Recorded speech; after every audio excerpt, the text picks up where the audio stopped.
트럼프 대통령이 시진핑 주석과의 전화 통화 직후에 중국의 지적 재산권 침해에 대한 조사를 하겠다고 예고했습니다. 자, 미중 간 무역 전쟁이 시작되는 게 아니냐 이런 분석이 나오고 있는데요. 자, 두 정상 간의 통화에서 도대체 무슨 문제가 있었던 거고 무슨 일이 있었을까요? 사실 북한 제재 문제에 대한 논의를 위해서 전화를 통화한 건데 왜 뜬금없이 갑자기 무역 제재, 무역 전쟁 얘기가 나오는 겁니까? 예, 잘 아시는 것처럼 그 트럼프 대통령이 중국을 압박해왔죠. 네. 북한을 좀 억제하라. 네. 핵미사일 개발을 억제하라. 그런 협조를 하면서 그렇지 않으면 우리가 경제 제재를 하겠다 이렇게 계속 위협을 해왔습니다. 네.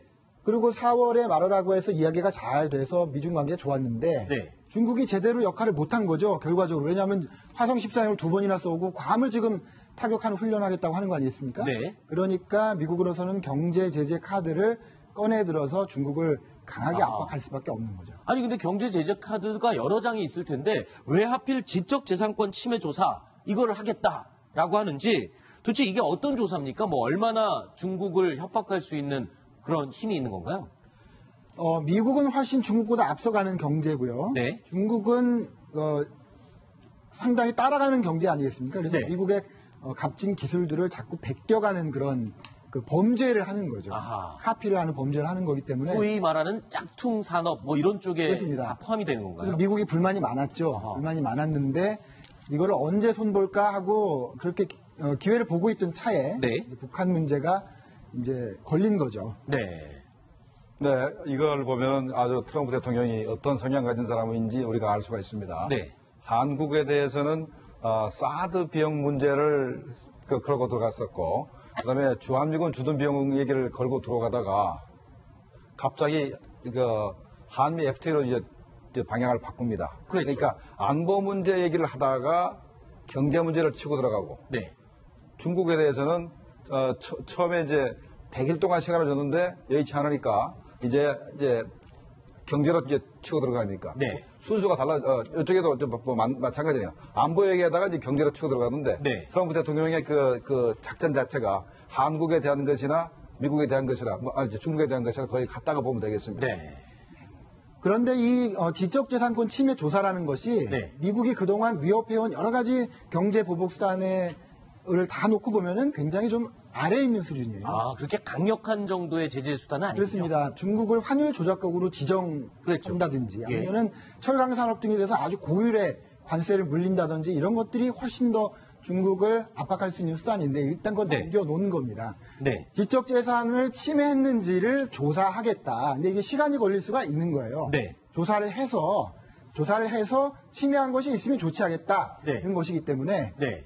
굉장히 많은 그 유보적인 것들을 가지고 있는 네. 하나의 그 트럼프가 곤봉을 쥐긴 쥐었는데 네. 이거를 때릴지 말지는 또 나중에 결정할 수 있는 그런 수단이라고 할 수 있습니다. 사실 미중 정상 뭐 중국이 참 잘하고 있다, 뭐 효과적인 행동을 취하고 있다 칭찬도 하고 그러지 않았었습니까? 한때 좋은 거 같더니 지금 만약에 이렇게 경제 보복을 한다고 한다면 중국도 가만히 있지 않을 것 같아요. 환구15에서 이런 내용을 실었습니다. 트럼프 정부가 슈퍼 301조 적용을 고집한다면 중국도 이에 대응해서 무역 보복 조치에 나서야 한다. 이에는 이, 눈에는 눈으로 맞선다. 글쎄요. 미국의 이런 무역 보복에 대해서 중국도 미국을 향해서 무역 보복을 할 수 있는 그런 분야가 있습니까? 미국 경제와 중국 경제는 굉장히 긴밀하게 연결이 돼 있습니다. 네. 일례로 미국의 국채를 가장 많이 들고 있는 나라가 중국이죠. 아하. 중국이 가지고 있던 미국 국채를 한꺼번에 시장에 내던지는 순간 미국 경제도 같이 아하. 파국의 길로 오는. 그래서 상호 공멸의 관계라고 얘기를 하고 있습니다. 그래서 저 말도 거짓말은 아닙니다. 네. 어쨌든 간에 그 미국이 조심스럽게 지적재산권 조사 카드를 꺼내 드니까 네. 중국은 말해서 어제부터 그러면 우리도 우리 카드를 쓰겠다라고 지금 어허. 관영 언론을 통해서 협박을 하고 있는 거고요. 네. 미국이 예상대로라면 한국 시간 내일 새벽에 조치를 발표하게 됩니다. 네. 14일 미국 시간 14일 오후인데요. 네. 그렇게 되면 중국이 또 실질적인 거기에 상응하는 어떤 조치를 들고 나오면서 네. 양국 간의 긴장이 고조될 수가 있습니다. 그렇군요. 어쨌든 간에 미국이 무역이라는 카드를 꺼내서 중국을 압박하기 시작했고 중국은 또 이에 대응해서 뭐 보복을 한다고는 얘기는 하지만 그래도 뭔가 중국 입장에서는 행동을 취해야 될 것 같은 그런 상황인데 글쎄요. 이 중국에서 좀 행동에 나설 수 있을까요? 말하자면 북한을 좀 압박하기 위한 뭐 특사를 보낸다든가 이런 식의 행동을 취할 가능성은 그래도 있는 거죠, 아직은? 남아있겠죠? 있다고 봐야죠. 네. 요번에, 미중 정상 간의 통화가 이루어진 게 중국의 그 시진핑 그 주석이 먼저 제의를 합니다. 네. 통화를 얘기하거든요. 그러면서 이제 현재 한반도의 긴장이 격화됐기 때문에 네. 이게 평화적으로 대화를 통해서 담판을 통해서 이제 이루어져야 된다라고 네. 이제 얘기를 하면서 이제 전화를 했는데 전화를 먼저 했다는 얘기는 네. 아쉬운 사람이 먼저 전화하는 거 아니겠습니까? 그렇죠. 미국이 말폭탄 가지고 결국은 중국을 움직였습니다. 아하. 그러니까 북한과 계속 극한으로 치닫는 말싸움 사이에서 네. 중국을 긴장하게 만들었군요. 그러니까 기본적으로 목표는 북한이었지만 네.